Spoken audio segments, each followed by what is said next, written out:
The reality is, I was elected by 13. The Constitution, the Senate rules say. Ng 13, so wala silang quorum. Kahit anong i-invento nila sa kanilang justification, hindi totoo yun. Pangalawa, even assuming may quorum sila, 13 para tanggalin ang Senate President pro tempore. Even if natanggal nila, kasi yung all seats vacant, nung pinukpok pa lang, natawa na ako, hindi alam ni Senator Win, you cannot declare all seats vacant with 12. You can declare all seats vacant below the Senate President and Senate Pro Tempore with 12.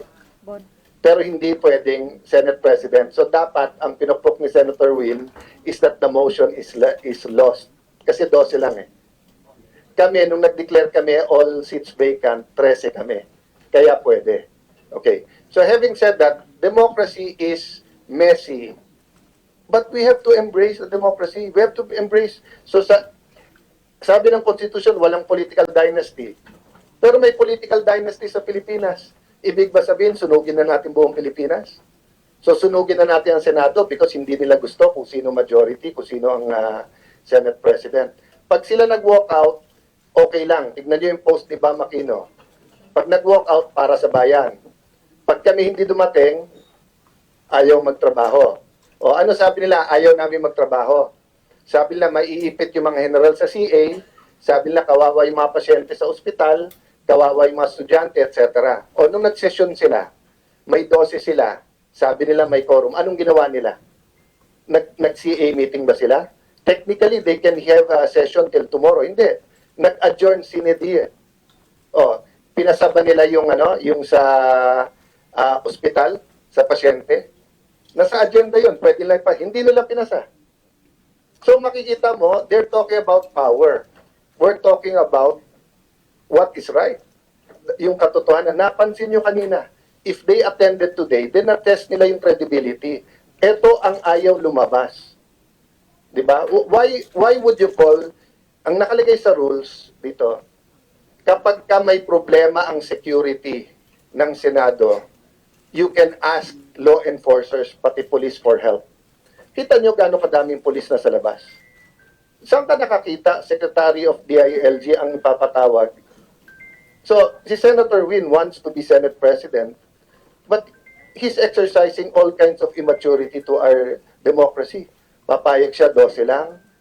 Papayag siya, acting SP, samantalang nakalagay dito, you can only have acting SP pagkapatay na o walang SP. Papayag siya na ang tatawagan niya, Secretary of Interior, para dito. Anong image ng Senate? So doon sa inyo na buhay pa nung martial law, o anong ibabalik natin yung ganun image? It was a different time. There were different circumstances. So, ang sagot ko, Jessica, doon, they have to deal with it. And I have to deal with it. But I have to assert my authority as Senate President. Now, it's up to the employees ng Senate sa konsensya nila. Kasi alam naman nila kung sino sasabing totoo. So now it's between power and truth. The truth is, and all of you know this by your heart, there are 24 senators. So you need 13 for a quorum and for a majority. Eto, tanong ko sa inyo ha, kung napasa nila, quorum, 22 daw, 12. Ilan ang kailangan para ma-impeach ang isang official? 2/3, 16. Okay? So, mga aresto na naman ng ano. So, ang 12 is 2/3 of 18. So, kung mang-aresto sila ng 6 na senador, i-convict nila kung sino yung gusto nilang convict. Sasabihin nila, nakakulong yung 6 eh. So, ang quorum namin is based on 18. So, based on 18, 10 lang ang quorum.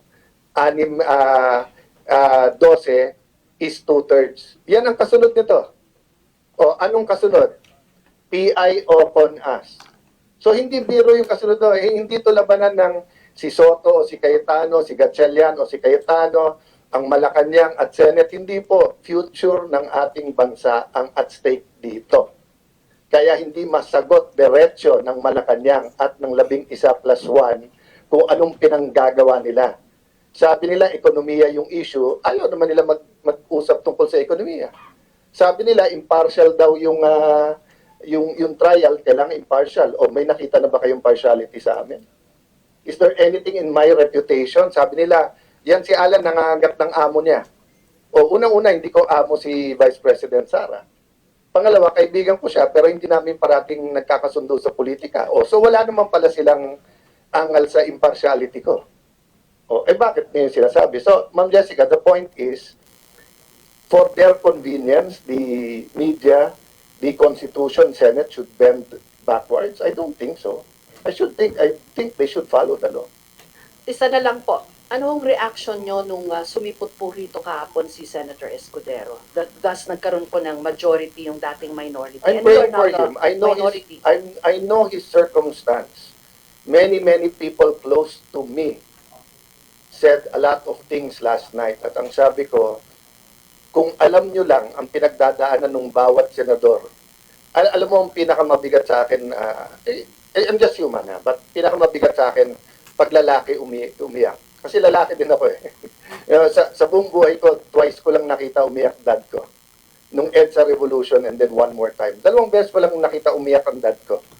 Nung nag-pass away dad ko, yung minuto na nag-pass away siya, lalabas yung luha sa mata ko, sinabihan ako ng uncle ko, you're the man of the house, you have to take charge. Kumbaga, hindi ka pwedeng umiyak. So makita ko yung kapwa senador na umiiyak, na may kaso sila, na hindi sila guilty, pero pinipilit silang sumunod. Mabigat sa akin yon. So hindi ko isa-isahin kung sino-sino yung mga yon. Yung isang binanggit ko nga kanina, walang kaso. Pero natakot na mabanggit ni Senator Lacson. That's the reality we're doing now. So I ask all of you, akala ko ba, sabi nyo, ang gusto nyong mga senador, Salonga, Tanyada, Recto, Miriam Defensor Santiago, okay, then help us. Because that's not what is happening now. Di ba? Para kaming grupo ng konsehal o ng mga barangay kagawad na tinatakot ng sigang mayor.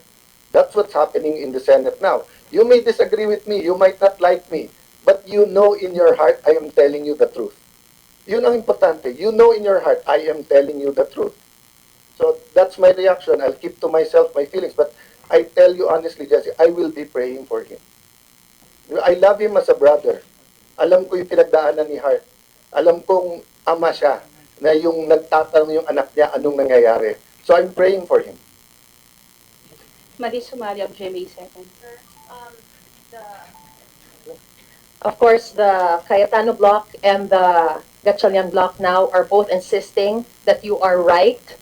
Ano po ang magiging susunod ninyong hakbang? Lalapit po ba kayo sa Korte Suprema para maresolba po ito? Sila ang dapat pumunta sa Korte Suprema. Pero hindi nila gagawin yon dahil alam nilang mali sila. That's a trap for them that they want me to go immediately to the Supreme Court because they know it will take time. Maniwala po kayo, pag may naresto pang 20, tapos majority na naman kami, mag-iimbento na naman ng iba yon sila. So that's why I'm saying right now, no violence. I'm not calling for any kind of civil disobedience. I will calmly, actively fight for the rights of the Senate, rights of the duly elected Senate President, and appeal to people's conscience. Diba? I mean, some things like this take 1 day, some things 20 years, but so be it. Ang role ko po ngayon ay paglaban ng Senate, paglaban yung totoo. But, naawa ako sa mga magbabar exam pag hindi nagsalita yung mga dean.